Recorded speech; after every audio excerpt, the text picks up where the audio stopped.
About a month ago, Ben and I posted a poll on our YouTube community page asking our viewers to choose between 5 different vehicles to decide the next project cars for the channel. And the results of that poll were very informative because in the number 1 spot was a Mazda RX-8 and number 2 was a Mitsubishi Eclipse GST or GSX. And what this told us is that our audience, bunch of morons, because we are obviously not going to spend our hard-earned money on a Mazda RX-8 or a Mitsubishi Eclipse. Actually, Ben bought an RX-8. Ben bought an RX-8? He did. Okay, well, this is my all-wheel drive swapped Mitsubishi Eclipse GST. This is gonna go great.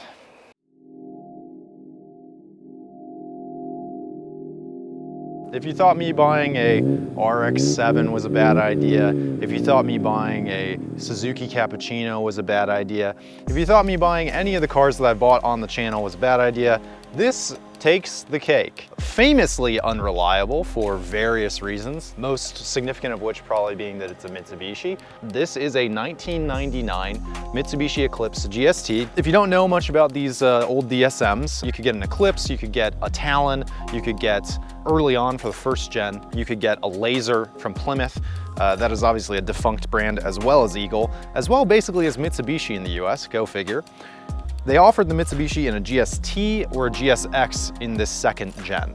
GST means that it's turbo, 4G63, but front wheel drive. Obviously, I do not want front wheel drive if I can help it when there's an all-wheel drive option available. Now the GSX had all-wheel drive, basically a 2-door Evo, sort of, right? This car has been swapped to a GSX drivetrain. So it has a rear diff, it's got rear axles, and it's cheaper for me to buy than an actual GSX. Those are pretty pricey these days.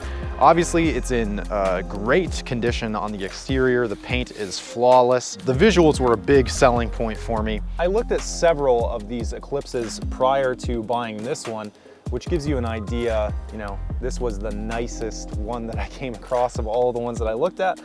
It's kind of elucidating if you're trying to learn more about the Eclipse community, that this was the nicest one. Of course, we've got black ice in here from the previous owner. Pretty surprising that it does have a full interior installed in it. It's not bad. It does look like we've got some rather suspect little stains in here. That makes me uncomfortable. It does need rear trunk struts, which seems to be very common. You wanna come in here, Dev? Oh yeah, I got that. Oh, good. Oh, I didn't realize. Again, this is the cleanest Eclipse that I came across, and also the least rusty. I'll show you guys the undercarriage. Let's get into the shop, and I haven't even really seen it yet, aside from lying on the ground in the middle of the night trying to look at it with my phone flashlight. So I'm really curious to see what it is that I actually bought, and also really scared.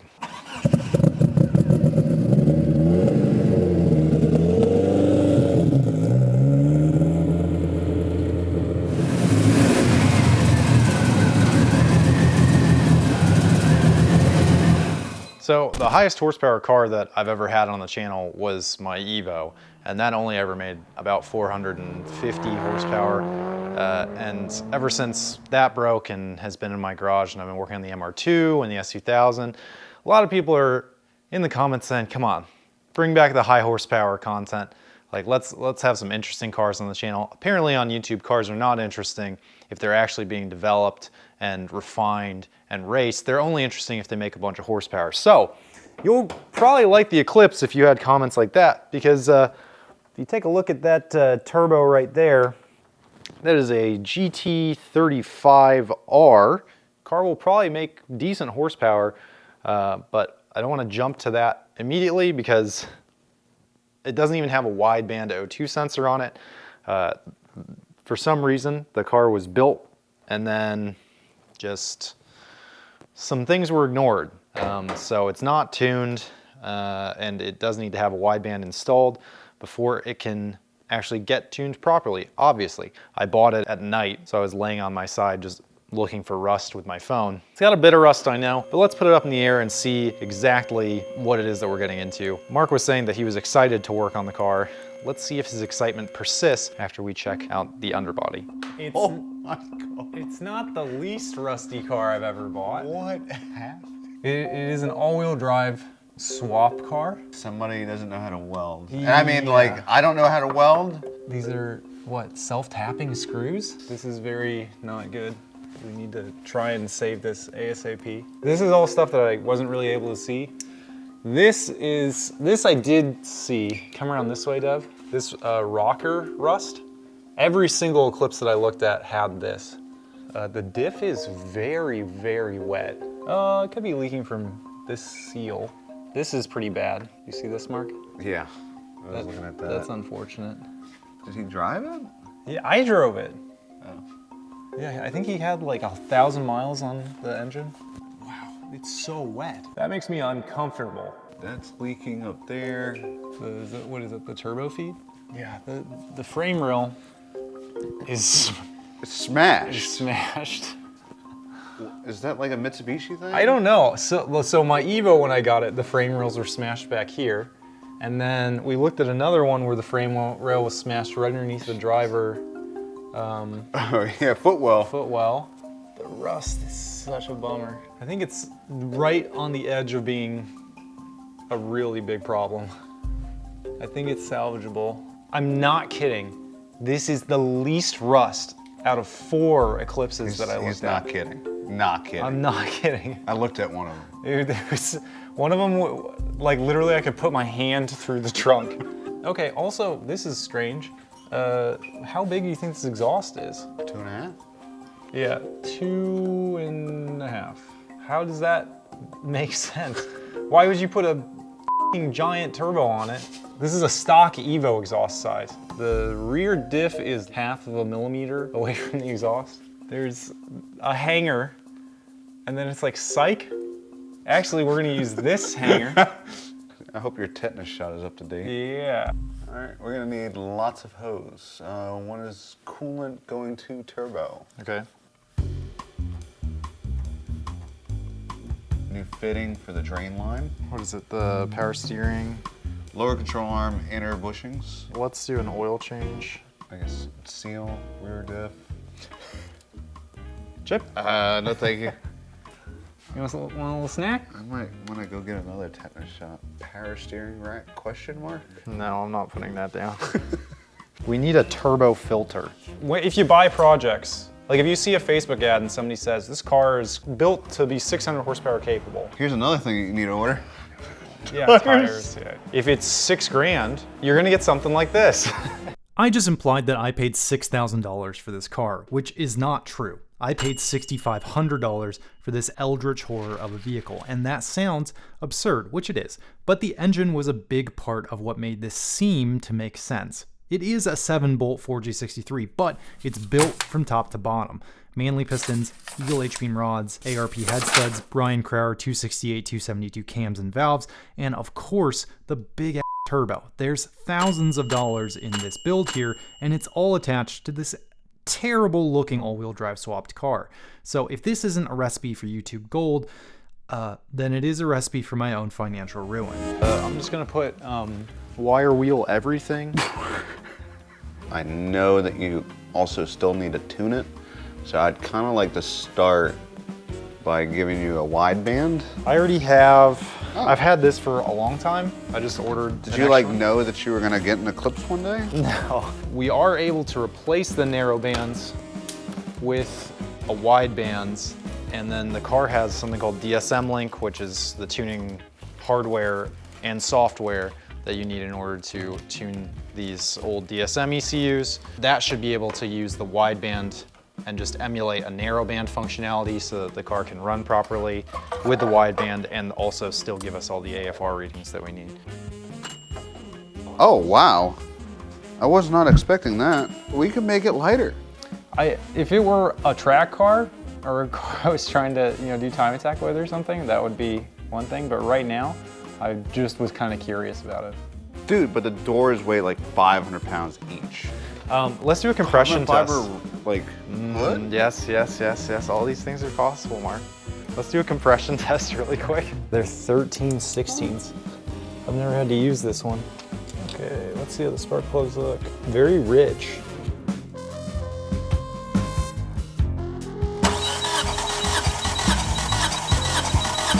170, 180? Yeah, 185.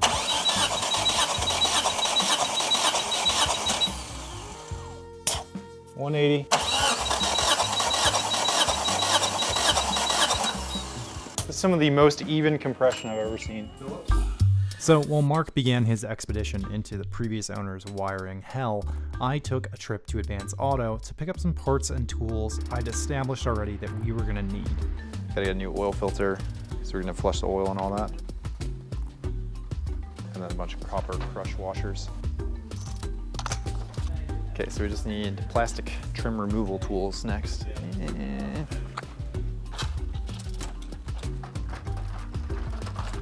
There we go. If you're gonna order something for an advance, go ahead and just use our discount code, Gears and Gasoline. It gets 15% off on any order that you place ahead of time, and then you can come pick it up at the store in as few as 30 minutes.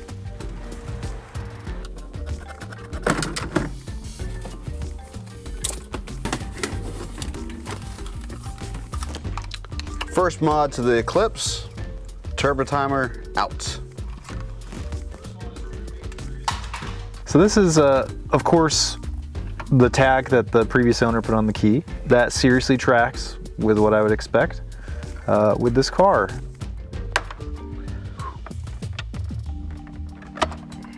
That gauge is burnt. Probably should have disconnected the battery first. It's got a good amount of weight to it.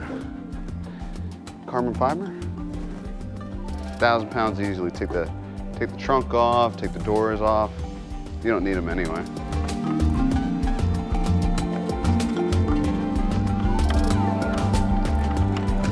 Power, and that should be signal. So this is what we're going to do, because we don't need this anymore. Snip, snip. Because who uses narrowband anymore? Not us. Let's go ahead and take out the seats, because I'm gonna have to rewire so many other things, and I don't want to hurt my back. Yes. I also just kind of want to see if we can find any buried treasure. He's used all of the OEM nuts and bolts to hold the seat down, unlike the guy that had the turboed Civic we bought, who had bolted Del Sol seats down With self-tapping screws? with self-tapping screws. So already we're off to a very good start.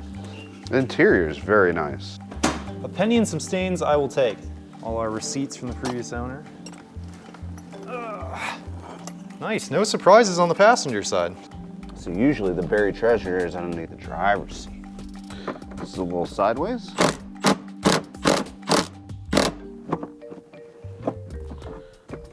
That's not good.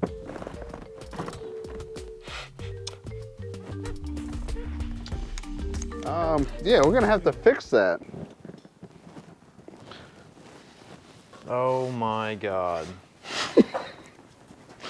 What?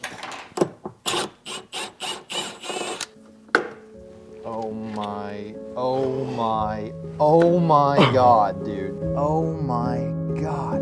So usually the buried treasure is underneath the driver's seat.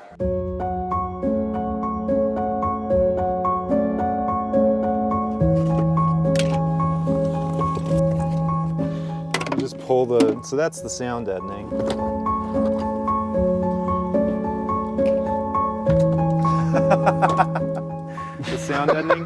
The sound deadening was set in here to cover up a hole that goes straight to the gas tank.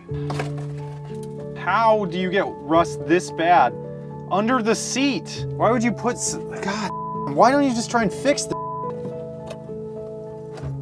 Why would you just ignore this problem? They cut an access hole right here and just ignored this. This is insane, dude. Yeah, I mean, the whole car's been apart. Like, they absolutely saw all this. Yeah, I don't have any words for you, man. This sucks, dude. I wish I was good at welding. I wish I was good at body work. Because I would have been like, hey, don't even worry about it. We'll get it fixed. But why are these cars so rusty? Let me see. Maybe that's I messaged the previous owner. No, he's never gonna message me back. If you have a car that has a bunch of rust, just tell people it has rust. Just don't rip people off, you know? This sucks. This feels terrible. I guess let's focus on one thing at a time. get the ECU stuff straightened out, get the wideband installed, and get all that stuff done so that we can still at least tune it. There's some writing on it. ECM link installed. It's what we're gonna need in order to emulate the narrowband. Okay, yeah, ECM link V3.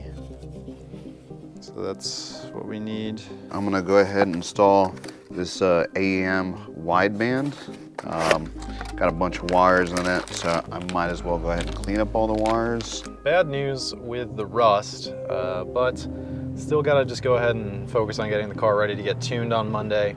We do have Kenneth, DSM tuner, coming up from Fayetteville, North Carolina, so I want to make sure that the car is ready for him.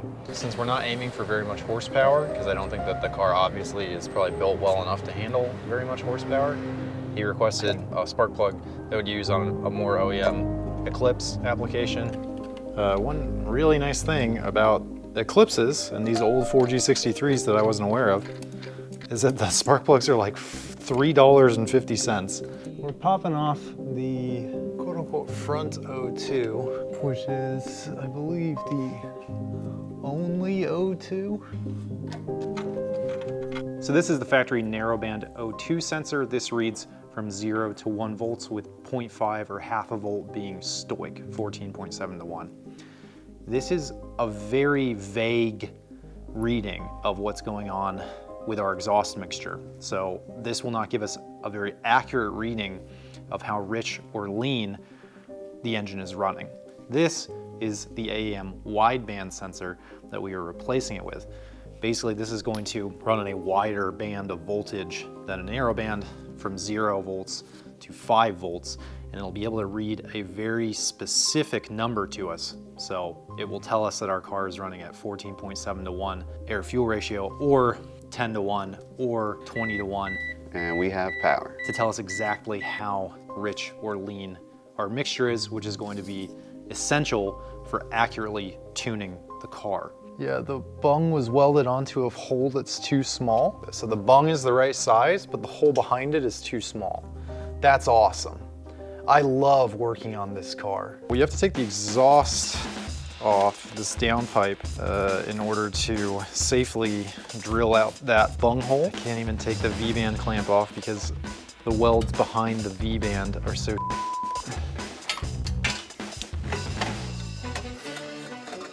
This looks like something that Ben and Chris would have welded when they were trying to put our Camaro together. Wow. Well, now that's a pie cut.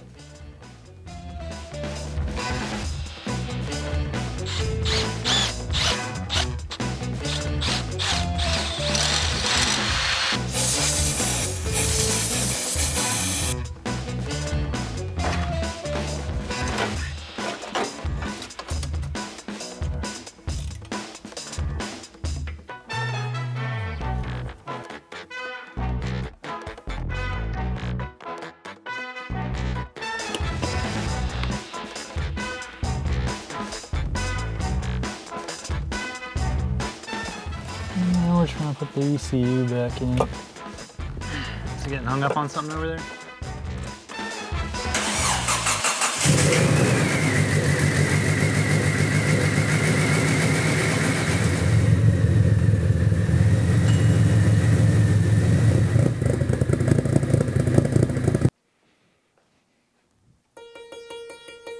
So the car does run, albeit only about as well as it did before, but it does now have the wideband O2 sensor on it, so it should be a cinch to put it onto a dyno and tune it. That being said, we will probably not have a very good tune on the car with a giant GT35R turbo and OEM 450cc injectors.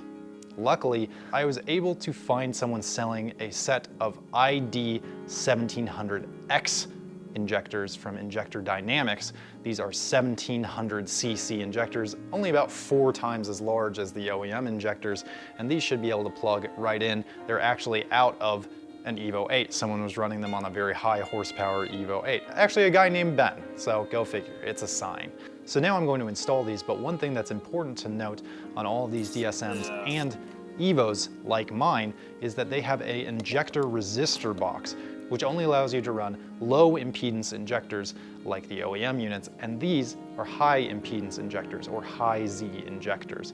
And a lot of modern injectors nowadays are high impedance.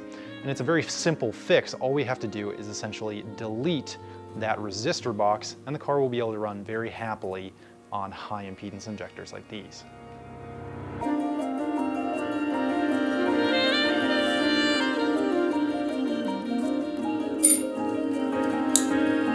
Telling the car our injector size, so 1700 cc's. That is our base fuel pressure, 42.6 psi. We are running pump gas, so we want to hit stoic at 14.7 to 1, and then calculate. It's going to tell us to reduce to negative 73.5%, and we're just going to use that, and we're just going to see if it starts.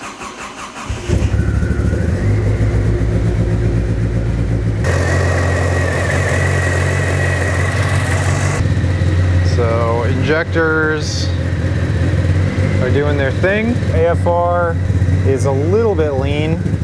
It's just hunting around right now.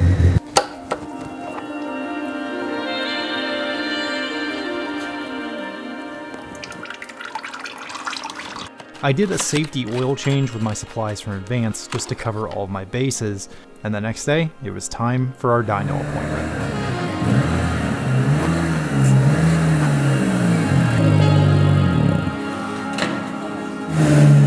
Okay, it is Monday and we are here at our buddies at Driver Motorsports. They have a dyno here in town, which is extremely convenient for us. We have the Ikoliks here, and we have my buddy Ken, who I've just met today. Came down to help my man Ben get this car tuned. We're gonna see what it makes. We don't know what the wastegate spring pressure is, but we're gonna find out.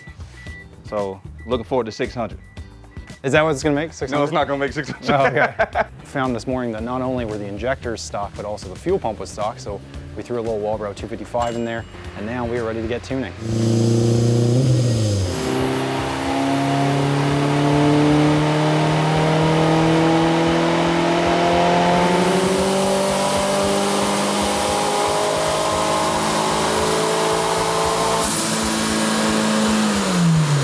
£18. 18 pounds, just running at a wastegate pressure, 18 pound spring. And no timing. I was on like, it had a little bit of detonation, it's a little rich. So the wastegate's fine. I need to lean it out some, and we should be able to pick up a lot of power. If we can get to like 11.2, 11.3, the car should do like 300. Okay. So we're losing a lot of power on fuel. I did take a lot out now just to see if it'll make a difference. But if it doesn't, then I know we have a boost leak somewhere that's giving us an issue. One of the hallmarks of a good tuner is not just being able to punch numbers into a computer and make horsepower, it's being able to troubleshoot when a car is acting weird. And Kenny was 100% correct with his guess that the car had a boost leak. Though to be fair, with a build like this, that's a pretty safe bet. Turns out the screw on the blow-off valve was completely tightened, meaning the car was constantly leaking boost. The BOV was essentially never fully closing. When we found that out and adjusted it,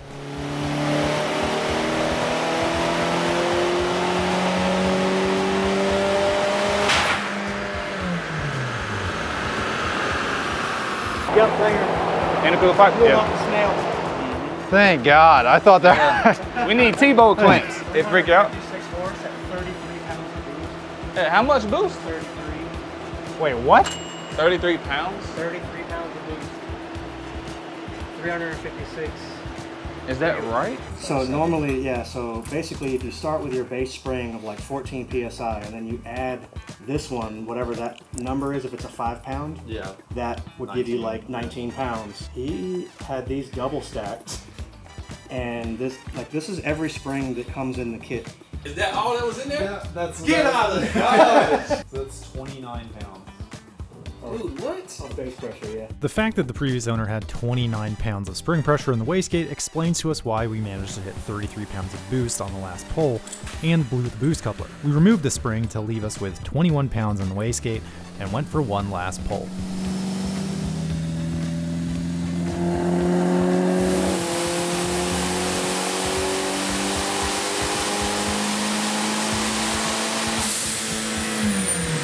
You see that intake temp?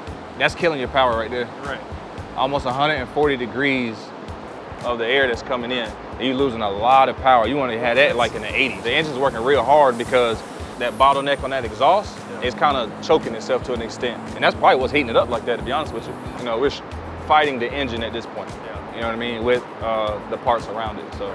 For now, with the parts on the car, particularly the exhaust, 350 horsepower at 25 pounds of boost is all we're willing to go for. But we're gonna try and fix that in the next episode of the GST-X build.